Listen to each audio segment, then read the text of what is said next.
सोनीपत में रविवार को एक जनसभा का आयोजन कबीरपुर के अंदर आयोजन नरसी सैनी और लोकतंत्र सुरक्षा पार्टी के कार्यकर्ता 36 बिरादरी के लोगों के साथ मिलकर किया। 2024 का चुनाव जैसे जैसे नजदीक आ रहा है, लोकतंत्र सुरक्षा पार्टी के पूर्व सांसद राजकुमार सैनी की पार्टी के कार्यकर्ताओं में जोश उमड़ने लगा। पूर्व सांसद ने भेदभाव की लड़ाई कई सालों से लड़ रहे हैं, लेकिन पूरा देश आज पाखंडवाद के चक्कर में फंसा हुआ है। वहीं पूर्व सांसद राजकुमार सैनी महिलाओं को भी यह समझाने का प्रयास किया कि राजनीति पार्टियों में लोगों को धर्म के नाम पर राजनीति करके उनको बेरोजगार, उनको संविधान से वंचित करके उनको दिशाहीन कर दिया है। आज महिलाओं और युवा बच्चों को समझने की जरूरत है कि पाखंडवाद से देश आगे नहीं बढ़ेगा। महात्मा बुद्ध ने भी इस ओर ध्यान दिया है, सच्चे मन से अगर कर्म करोगे तो आपको प्रकृति सब कुछ देगी। सोनीपत में काफी महिलाओं ने जनसभा में आकर यह साबित कर दिया कि राजकुमार सैनी 2024 में अपने वर्चस्व की लड़ाई लड़ेंगे। 2019 में कुछ लोगों ने उनकी पीठ पर जो छुआ कोपा है, उसकी हर कार्यकर्ता आप समझ गया है। जो लोग लोकतंत्र सुरक्षा पार्टी में काम नहीं कर सके, वह लोग दूसरी पार्टियों में दरी बिछाने का भी काम कर रहे हैं। एसबीसी के लोगों को अपने हक की लड़ाई लड़नी पड़ेगी और आवाज उठानी पड़ेगी। जनसभा में आए सभी लोगों ने राजकुमार सैनी को 2024 में चुनाव में पूर्ण बहुमत से सरकार बनाने के लिए अपने हाथ उठाकर सहमति जताई। इस जनसभा में तकरीबन 2000 लोगों ने हिस्सा लिया, क्योंकि सभी राजनीतिक पार्टी में हलचल मच गई है। 2024 के चुनाव के लिए वही 2024 में एसबीसी की लड़ाई लड़ने वाले को सांसद राजकुमार सैनी भी सत्ता में आने का पूरा प्रयास करेंगे।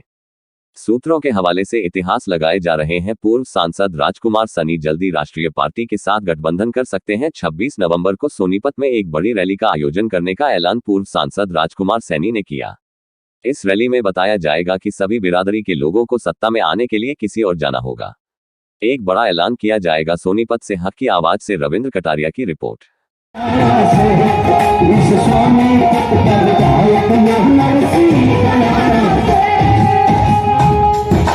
जीतेगा भाई जीतेगा नरसी महाराज।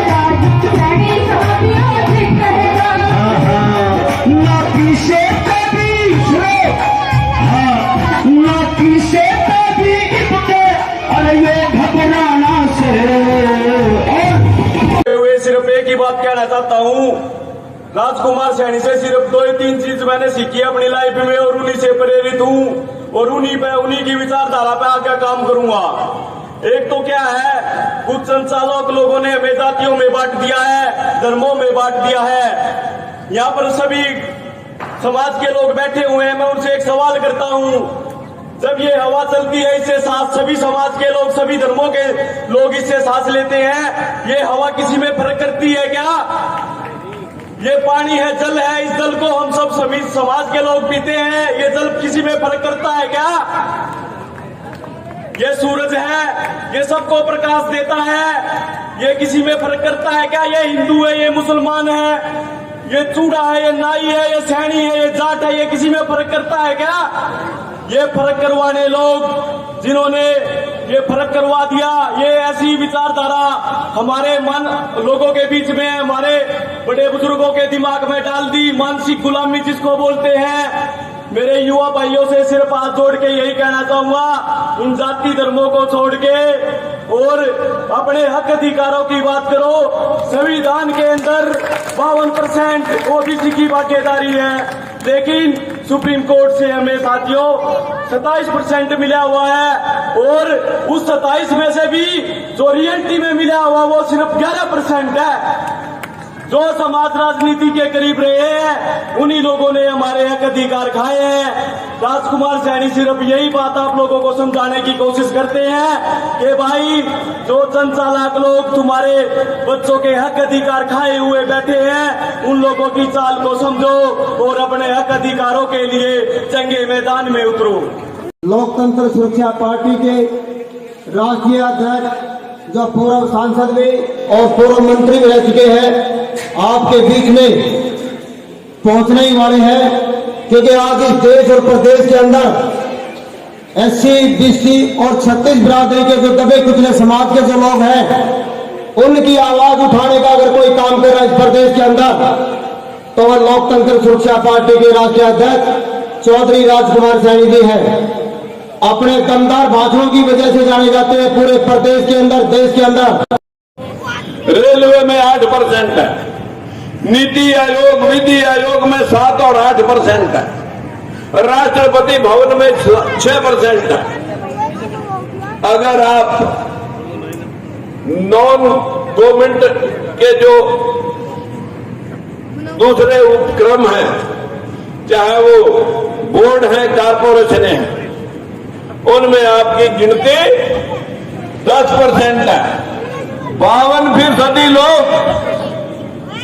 हिस्सा 10%। अरे 10% तो सिर्फ दान में दिया जाता है दिखाने के लिए, वहां फिर एमपी एमएलए की जरूरत नहीं है।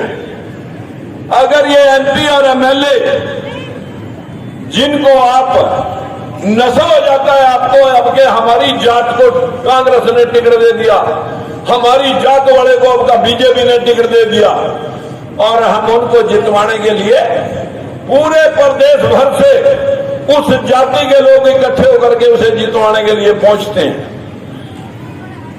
हवा होगी तो जीत भी जाएगा। उसके बाद उसे पहले दिन समझाया जाता है कि भाई हमने टिकट दे दी थी, आप एमएलए बन गए, आप एमपी बन गए, अब आप अपने छोटा मोटा कोई काम, अपनी कोई रोटी, अपने कोई बच्चे का पर्सनल काम धंधे का काम आप बता दियो, करवा देंगे, पर समाज का ठेका ना ढाइए। अगर समाज का ठेका ठाएगा तो फिर तो जान अगली टिकट तो कटेगी। तेरी कोई बात सुनने वाला नहीं होगा। जो हमारे रोलीवाल कह रहे थे कि तुम्हारी तो दास्तान भी ना होगी दास्तानों में, फिर उसका कोई टिकट तो कटेगा। उसका एक पुलिस वाला हौलदार भी उसकी बात नहीं सुनता, डीसी और एसपी की तो बात छोड़ी। फिर उसमें इतना दम नहीं होता। अगर वो छोड़कर जाएगा आपके पास, उनसे विरोध करेगा कि आप हमारे लोगों के साथ ठगी कर रहे हैं, आप कहेंगे लो भाई ये तो छोड़ गया। और अगर वो वहीं पड़ा रहता है, फिर आपके गले में कोई रस्सी खींच रहा है, आपका कोई काम खराब हो रहा है, आपकी कोई छोटी मोटी बदली, आपका कोई छोटा मोटा कारोबार, आपको कोई पुलिस वाला तंग कर रहा है, आपको कोई गुंडा तंग कर रहा है, आप जितने मर्जी जूते खाते रहो, आपका विधायक, आपका एमपी नहीं बोलेगा। क्यों नहीं बोलेगा? कि उसकी किसी ने सुननी नहीं है। उसे तो एक ही बात समझा दिया कि तेरे को अब टिकट देगा, एमपी एमएलए बना रखा, आराम से अपनी बैठकर रोटियां टूक ले, ठेकेदारी मत करिए। और फिर आप गालियां देना शुरू करते हैं, बोलता नहीं साला, मिट्टी का मत हो, ये तो बनाया ना खोया, ये तो बहुत घटिया है।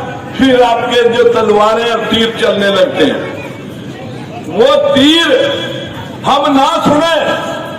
हम आपके लिए 3 बार गर्दन कटवा चुके हैं, लेकिन तुम नहीं सुधरे। आप कहते हो कि हम सुधर गए हैं। आप अगर लोग अब तक सुधर गए होते तो मैं सिस्टम को सुधार के दिखा सकता था, इनको औकात दिखा सकता था कि 52% बैकवर्ड की वोट है।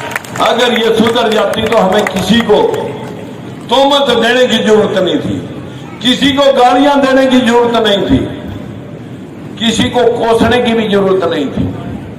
अगर आप लोग अपनी वोट ही पाना सीख लें, आपको लोग, जब हमारे जैसे लोग, नरसिंह भाई जैसे लोग आपके पास टिकट देके हम भेजेंगे, तो उनमें से ऊपरली जातियों जैसे बड़े बड़े लोग आपके बीच में आएंगे, बड़ी बड़ी गाड़ियां लेकर, आपको कहेंगे अरे राजकुमार सैनी के और उसके कैंडिडेट के पल्ला है क्या? अरे 1500 वोट आ जाएंगे, तुम अपनी वोट खराब क्यों करो?